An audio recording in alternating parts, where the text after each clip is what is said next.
Good morning, everyone. Welcome to our first edition of our monthly class, Mitzvah of the Month. We're going to explain what exactly that is and then hop into our first Mitzvah of the Month. But first, of course, I want to just acknowledge the time that we are in. We'll talk about the time of the Torah reading of Breshit, but also the time in the Jewish world, time in the world where we are in mourning, but also processing how we move through our day with the love of Torah, the love of Israel, and the love of the Jewish people around the world. And so we just want to mark that moment as well. And so we are going to begin. It's called the Mitzvah of the Month. We're going to look at a mitzvah of a parsha each month. And ironically, the time that we are starting is Breshit, in the beginning, the book of Genesis. However, we could end the class because there is only one mitzvah really in the book of Breshit, and that is pru or vu, meaning be fruitful and multiply. But we're not going to look at that mitzvah exactly. We're going to move to the seventh day of the week, because that, of course, is Shabbat. Now, Shabbat is one of the most widely known mitzvot in our preschools. It's the first thing that our children learn, whether it's Bim Bam. When somebody chooses Judaism, you ask, how do you know that you're in a Jewish home? And you say candles and motzi and grape juice. The rituals of Shabbat are all there. Well, we want to go back to the creation story. And we're just going to look at one verse. If you're following along at home, it's Genesis chapter 2, verse 1 and 2. And it's interesting also because the rabbis take parts of our Torah and they make it our liturgy. And so, for instance, the Matovu that we say every morning comes from Parshat Balak, where it's the famous passage where Bilam, the prophet, is supposed to curse the Jews, but he blesses the Jews.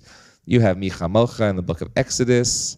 There's prayers that the rabbis take out of our liturgy and out of the Torah and put into our liturgy. And this one is the Friday night Kiddush, and it's Vayachulu. It's the first paragraph that we say every Friday night, and it goes like this, first in Hebrew. Vayachulu hashamayim va'aretz v'chol tzeva'am.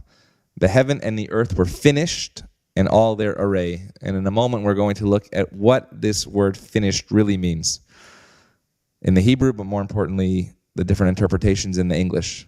Vayachal, again, this word keeps coming up. Vayachulu, vayachal. On this Elohim bayom hashvi, on the seventh day, this translation of the JPS says finished. God finished the work that God had been doing. Let's also pay attention to the tense. Is it past, is it present, or is it future? Vayishbot bayom hashvi'i mikol melachto asher asa.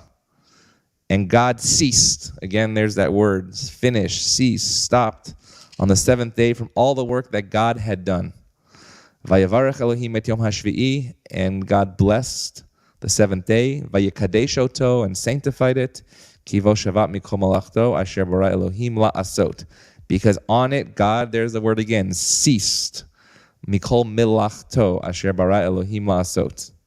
So, the common word is stop and cease, right? And when you ask somebody about the work on Shabbat, you just stop doing everything. But the question that the commentators ask is, was rest created, or did God create? Was God resting, or did God create rest?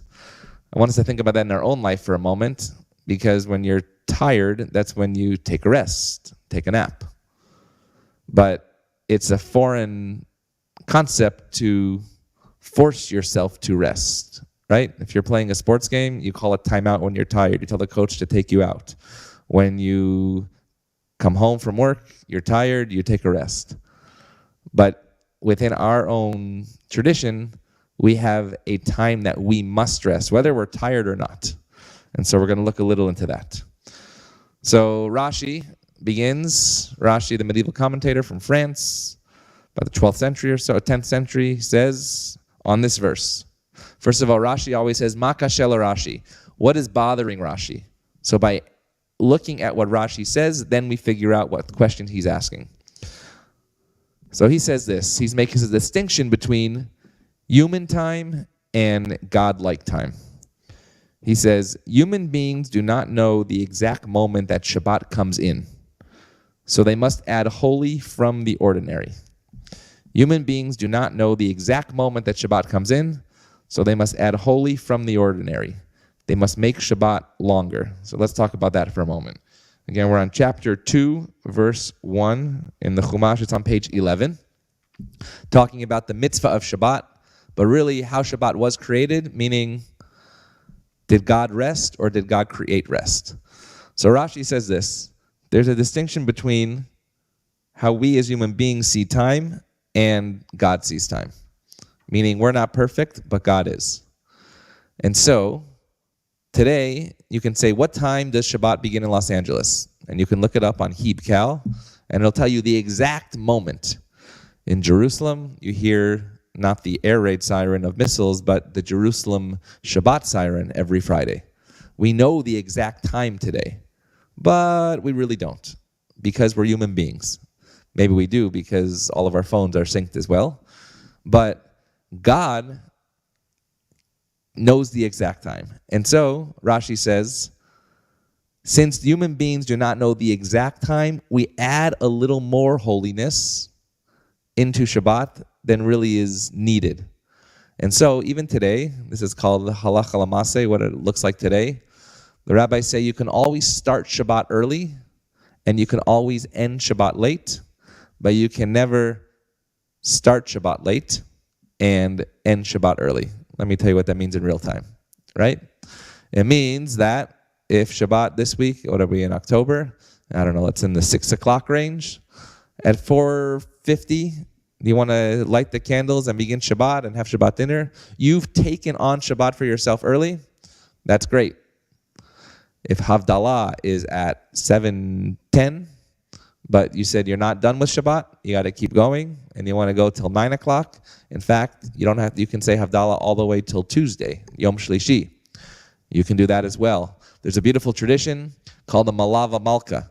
Just as we enter Shabbat, what do we sing? L'cha dodi, we welcome the Shabbat bride, we face the rear of the chapel wherever we are. There's something called the Malava Malka. It means accompanying the queen of Shabbat out. And people sing and they get together. They do not want that taste of Shabbat to leave. And you know if you've celebrated or Shabbat, but also if you've done Havdalah, there is this interesting shift. From the moment that you extinguish the candle, you sort of feel that holiness of Shabbat go out and the rest of the week come in. If you've been to Israel, right, all of a sudden it's Shabbat, you extinguish the candle, boom, the buses are going, the cars are going, it's just like another weekday already. And this week was a lot different on Shabbat. We didn't know how to do it, right? We wanted to have Shabbat, and at the same time we knew that a war was breaking out. And on Shabbat I said, Pikuach nefesh doche et haShabbat, that saving a life always overrides the prohibitions of Shabbat. And that's why you will see, for instance, even religious Jews working in the medical profession on Shabbat. It's mandatory that they do that. And you saw, I just spoke to cousins in Israel who had their phone on by mistake. They heard red alerts going off. They then took their phones to the synagogue, and that's when they began to understand what was happening, and they were called up. And they said, in fact, the rabbi said, please bring your phones to the synagogue. We have to know what's going on. Pikuach nefesh doche et haShabbat. And so this idea that we as human beings don't have perfect time, right? But God does.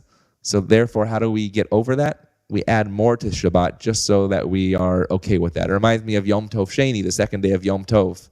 There is no real reason why we have to have the second day of the holidays in the diaspora anymore, because we know when exactly those holidays are. But just to be sure, we still keep the second day of Pesach, the second day of Sukkot, Simchat Torah over Shmini Atzeret as well. So this idea of time and Shabbat still plays out even today. Some people have eliminated that. We still go with it because Fiddler on the Roof, that word tradition, and tradition matters. Okay, but there's another explanation of this, and it says, Rashi says, what was the world lacking right? The world had a lot in those 6 days of creation. We can talk about how long a day was. Was it 24 hours, right? Because we get into science and creation.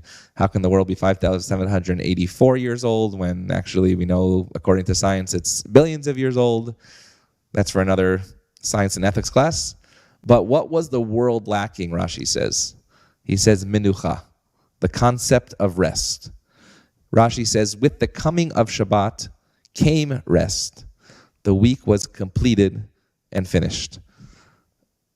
If you are an observer of the Shabbat, you know that when you come in from work at the end of the day, you sort of take that breath. Today is Wednesday. I can tell you Fridays in our home are very different than Monday, Tuesday, Wednesday, or Thursday. We know that time will stop, that there will be rest, that there will, of course, be things that are happening. That's a very different feeling. I remember as a child, even when I went to a school that was not a Jewish school, I put the backpack away for those 24 hours, and it was a wonderful feeling. Even though I knew on Saturday evening everything was going to start up again, I had that feeling that Rashi said centuries ago. With the coming of Shabbat came rest. The week was completed and finished. And it's nice to know in our tradition that we have an end and a beginning. The question is, where's the end and where's the beginning? Does Shabbat end the week or does Shabbat begin the week? And the answer is actually both, right? That we have this sacred moment in time that we are forced to have, but I believe, as many of you who have observed Shabbat also believe that we do need as well. So, rest was created on Shabbat, and creation was finished. So there's two things that are happening. Again, this is just one sentence in the Torah. Vayachulu hashamayim va'aretz v'chol tzava'am. The heaven and the earth were finished, and we can't figure out what exactly that meant. So two things we figure out. Rest was created. And again, that's a contradiction. Because usually when there is rest, there is no creation. But in fact, rest has to be created. And creation was finished. Rashi continues, and then we'll go on to another commentator. What are the effects of God blessing the Shabbat, right? We read in verse 3, Vayavarech Elohim et yom hashvi. Not only does God create the rest, or God rests, depending on how we look at it, but also God blesses this seventh day. And there's a beautiful midrash that most of us have heard as children, and it's about the manna, right? What fell down in the desert when there was no food? It was the man, it was the sort of bread. Why do we have two chalot sitting on our table? Anybody know? Two challahs on our table. So there's two explanations. One is it's called lechem mishneh. It was the two loaves of bread that sat on the altar in the temple in Jerusalem. But also, it's because of this midrash. It was the double manna that fell. This is what the midrash says. All days the people would get a certain portion, right? Every day it would fall. And what would the manna taste like? Meat, or actually whatever you wanted it to taste like, right? Whatever you wanted this manna would taste like. Every day you would get a piece of portion. You get. On Friday, the midrash says, they would get double manna because the manna would not fall from the heavens on Shabbat. So even the heavens rested on Shabbat. We got double, and that was okay. And think about it. That's what we do today, right? You buy food for Shabbat, and that's to last you Friday and Saturday. And so we're reenacting creation, but in fact, we're reenacting that seventh day, right? If you're like us, sometimes you have some extra challah, and it becomes a triple, and it becomes French toast on Sunday morning too. The work that God would have done on Shabbat, God did double the work on Friday, right? The work that God would have done on Shabbat, God did double the work on Friday. And there's always that sort of rush on Friday to finish everything that you need to do for Shabbat. Now people ask, what about rabbis? You're working on Shabbat. And so what do people say? No. You're not working on Shabbat. You are receiving a stipend for the preparation that you did on Friday for the work that is done on Shabbat. And it's true, it makes sense, right? If your sermon's not done by Friday, then you sort of lost it, right? Except this week was a different story where we had to change our thoughts and what was happening in the world. But what you do on Shabbat, you can double the work on Friday in order to experience that rest. And I always ask, often kids, I say, where have you spent Shabbat before? And they tell me, in my home, in my grandparents' home, my cousin's home, at the Grand Canyon, in Europe, in Israel. And it always is a beautiful thing to me that no matter where people are going, right, Shabbat goes with them. I say, well, how did you celebrate Shabbat in Vegas? I say, we took the portable candles or the electric candles. We took our Kiddush cup. And Achad Ha'am, one of the Zionist thinkers, says that as much as the Jews kept Shabbat, Shabbat has kept the Jews. And I think that's extremely true, right? This, again, I can't not ignore what's happening in Israel and the world. This Shabbat will be the first Shabbat with more than 1,000 people not at their Shabbat tables. And yet, the Shabbat will still be kept. And next week, the Shabbat will be kept again. And the Shabbat is also a place of memory, not just of the Exodus, but even in our own families, right? That Shabbat seat that sort of spiritually sits alone, we feel that presence. And we're going to feel that presence again this week as well. So far we've gotten through 3 points of this, just one verse about the Shabbat. Did God finish creating, or did God create rest? It seems like it's both. 2, how can we basically survive Shabbat if we can't do anything? And it's the preparation for Shabbat that leads you to enjoy that as well. And now we get to the next piece about finishing. So the Ha'emek Davar, which is a 19th century commentator called the Netziv. 1 second. Chat's not working. Okay. He says this. Again, this is all on one verse. All on one verse. Just as somebody finished their house and rejoiced, even if their house is not the most beautiful, God rejoiced when God finished on that day. So even though it says God finished creation, God didn't really finish creation. It was a 9 to 5 job. God got to 5 p.m. It was time to call it quits for the day. And whatever God had finished until then, you rejoice in it. And I also think it's a beautiful message for all of us, that sometimes we're a little harsh on ourselves. That we didn't finish this, we didn't finish this. But whatever we were able to finish, and not out of laziness, by the way, right? We're all hardworking people. But whatever you finish, you should at least rejoice in what you have done, right? You often hear in schools and teachers, of course, grades are important in terms of getting us to the next level, but try your hardest, right? And when we are creating in our own lives, right, the best that we can do is also the best for us and also others as well. And so the Ha'emek Davar continues, he said, people celebrate after working for an allotted period of time, even if they are not fully done. Same for God and same for the world. And I think this also shows not a human side of God, but also a side of God that realizes this world is not perfect, right? If we had a perfect world, then there wouldn't be anything to strive towards. But we also have to stop in this moment. In fact, on Shabbat, we don't say bakashot, request. In the Amidah for Shabbat, the Amidah for the weekday, right? We just had minyan here. There are 13 different requests, whether it's the city of Jerusalem, whether it's asking God for wisdom, wisdom and knowledge. But on Shabbat, those 13 blessings go away, and we replace them with one, Mikadesh HaShabbat, which means we thank God for sanctifying the Sabbath day. Basically, let's put everything aside that we ask for and just recognize that we are in this moment. And on the Misha Berach, the prayer for healing, it also changes on Shabbat, because the rabbis understand that on Shabbat we also want to ask for healing, even though we're not supposed to ask for things. And so you'll hear us on Shabbat, during the week we do the regular Misha Berach, and we add 3 words on Shabbat. We say, Shabbat hi milizok, hashtag kravolavo v'nomar amen. That even though it is Shabbat, we are going to request healing for our loved ones. And so the rabbis insert those 3 words because they understand that we're not going to ask for things, but we have to when it comes to healing and strength for our loved ones. And so next time you hear that Misha Berach, listen to the difference between the weekday one and the Shabbat one. It's really interesting.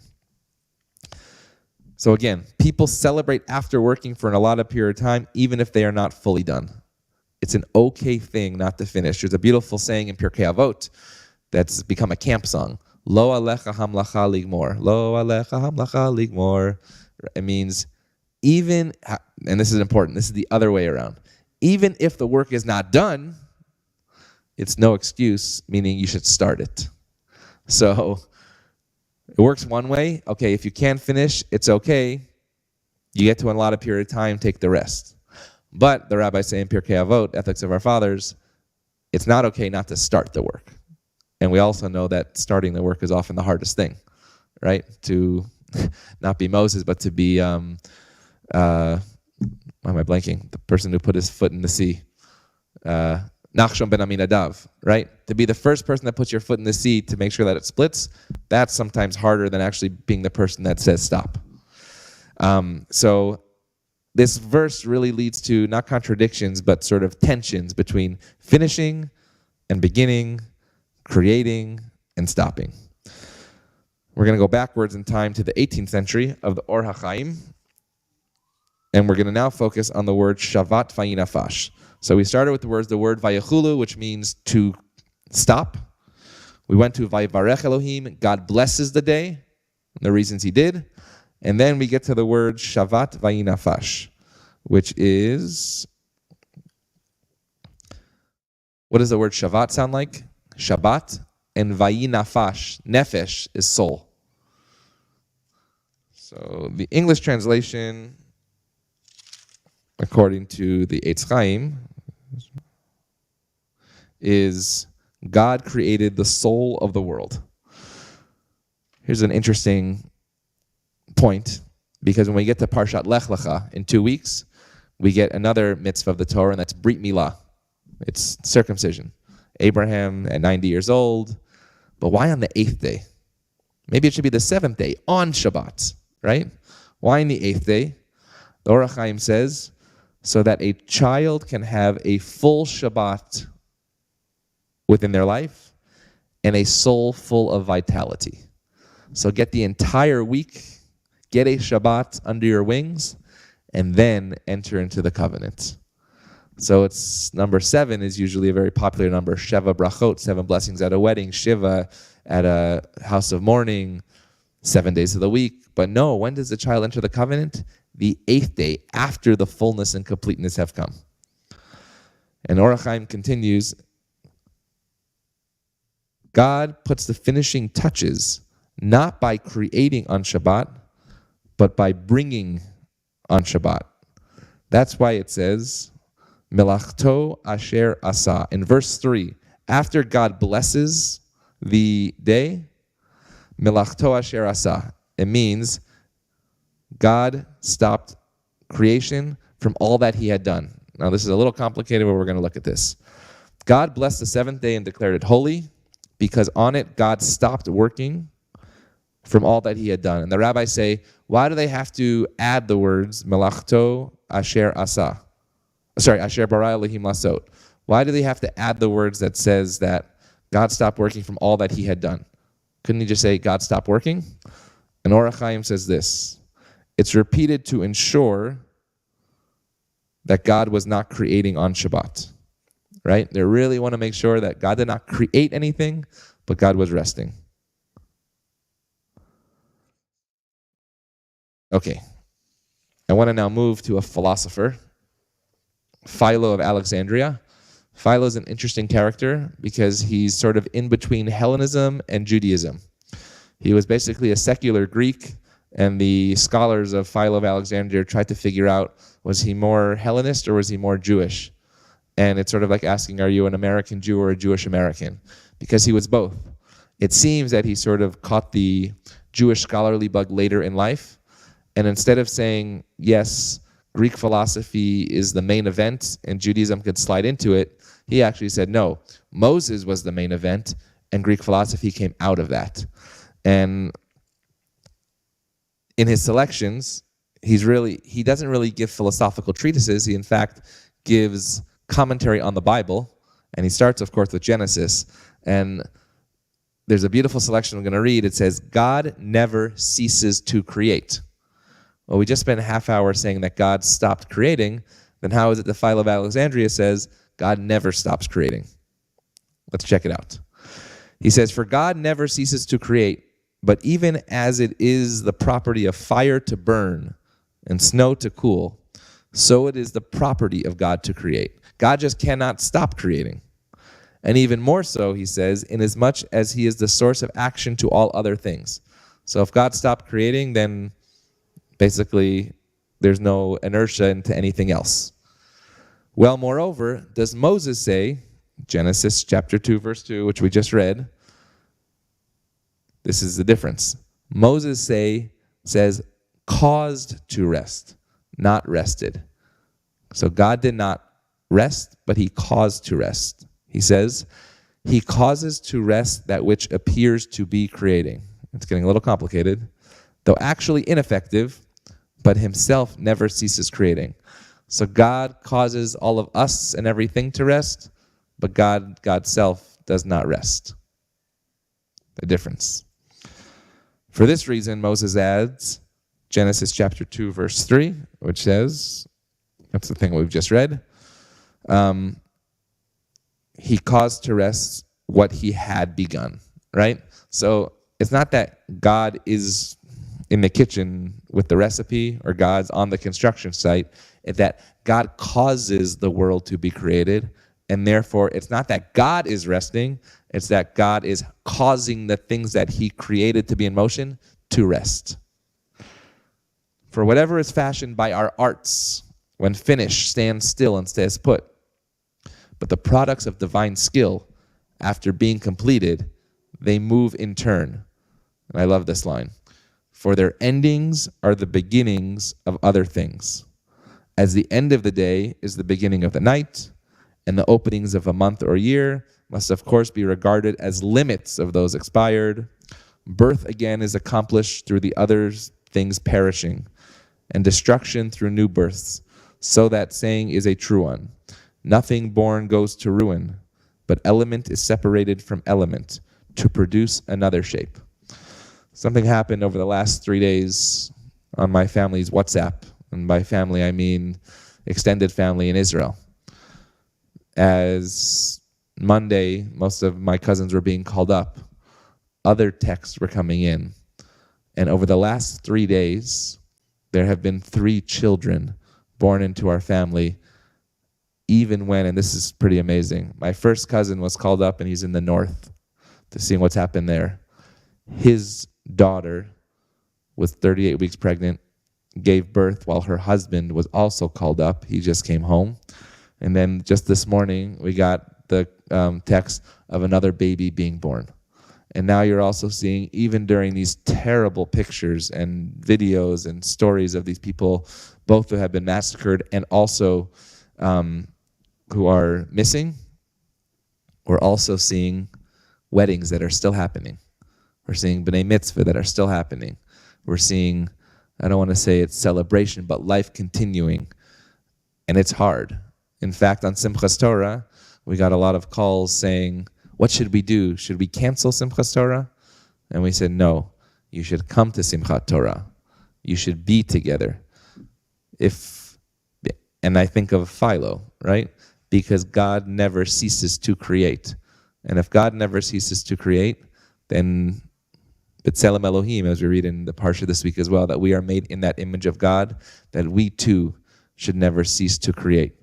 Because when something stops and there's been destruction and ruin, as Philo said, something must come out of that.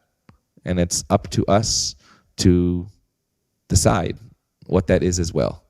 You see the mobilization effort right now. It is unbelievable. From doctors saying, I'm ready to go to Israel, from a social hall that is full of headlamps and tourniquets and ballistic vests, from an airplane that I saw in New York that somebody literally walked to the counter and handed the El Al counter the check and said, these are tickets for 250 reservists. If they come here, just let them on the plane and go. You are seeing story after story of God never ceasing to create. And so when we look at this idea of creation, I think it's important to realize not that the world stops, but we do take a breath we acknowledge, as Philo said, this is the end of something, but the end of something also must be the beginning of another thing as well. And so Shabbat is a bit of both. Shabbat is a bit of resting, but also creating. Shabbat is a bit of ending, but also beginning. Shabbat is a bit of realizing what we didn't do this last week, but also rejoicing in what we have accomplished this week. And Rabbi Kornsgold gave a beautiful drash on Simchat Torah about Buber and I thou, that we have to have that relationship, that the relationship with Shabbat is a fascinating one, right? It's not an I-it. Shabbat is not an object that you can see and grab hold of. Shabbat is a feeling that you can only experience when you experience it, right? That's why during the pandemic, Shabbat was catastrophic. I'll never forget many Shabbats standing right here just with Rabbi Guzik, because that was the only option we had, and just like thinking of what was out there, but it was not the same, right? And now you see, after crazy times in our world, people really having that need to gather, that need to create. And when we say we create community, when you think about that, right? Creating community is not building something with your hands, it's building something with your souls. And you can only do that when you feel that as well. We're definitely feeling that around the Jewish world right now. We're definitely feeling that around the entire world that understands what we saw was the exact opposite of creating. It's pure destruction. We read in the Parsha as well about good and evil, right? We're not going to go there right now, but which tree do you eat from? And how does that lead to what we create in the world as well? And so I want to conclude with just one last idea.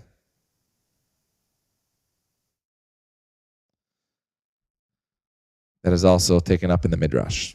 How can the terms creation and work apply to rest, which is only an act of abstention and does not involve a physical action, right? So how can you create an absence?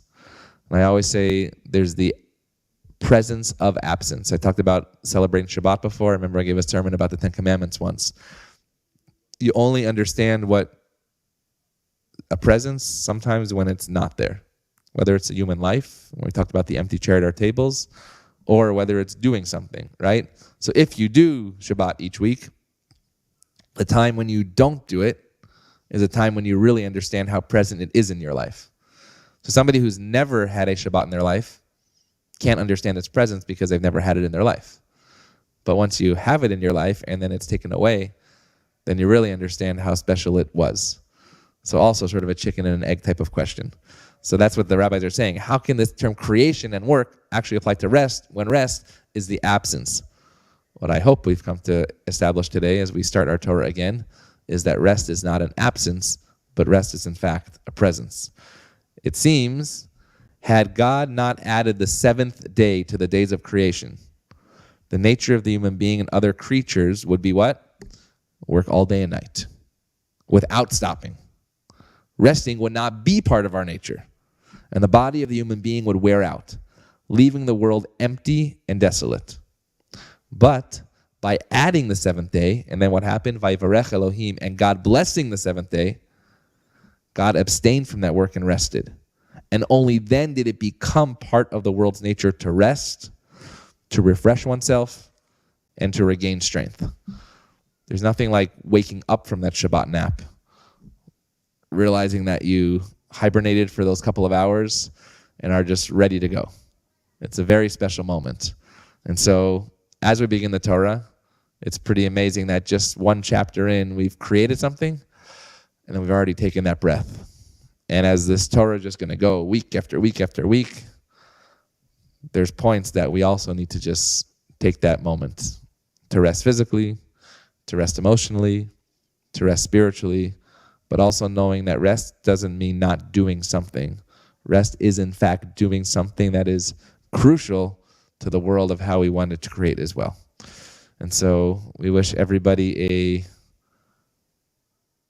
Shabbat of rest this week, a Shabbat of comfort, a week that we will continue to remember, a week that we will continue to create the world, not how it is right now, but also how the world should be, both here, both in Israel and around the world.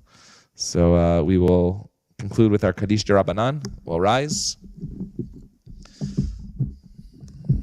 And this Kaddish will be in memory of all those who have lost their lives and all those who continue to study Torah and the names of those who are injured as well. Yitkadal v'yikadash shemei Rabbah, v'yalma divarach yirutei v'yamlich malchutei, v'chayechon of yomechon v'chayei d'chol beit Yisrael ba'agala v'izman kari v'maru. Amen. Yehei shmei Rabbah mevorach le'olam ol me'omaya. Yitbarach v'yishtabach v'yitpa'ar v'yitromam v'yitnaseh v'yitadar v'yitalev v'yitalal shemei dekudesha barichu. La'ela min kol birchata v'shirata tushbachata v'nechemata da'amiram b'yalma v'yimaru. Amen. Al Yisrael v'al Rabbanan v'al Talmidehon v'al kol Talmidei Talmidehon v'al koman dioskim v'oraita divatra hadein v'divachol atar v'atar Yehei lahon ulachon shlam araba china v'chistav rachamin v'chayin arichin v'ozanar v'cha ufarkana min kadam avahon divishmaya v'maru. Amen. Yehei shlam araba min shemaya v'chayim tovim aleinu v'al kol Yisrael v'maru. Amen. Osei shalom b'mramav hu barachama v'asei shalom aleinu v'al kol Yisrael v'maru. Amen. For those of you who are watching at home, please join us on Shabbat for our Solidarity Shabbat. If there ever is a time to show up in person with community, the time is now, this Shabbat at Sinai Temple. Have a good week.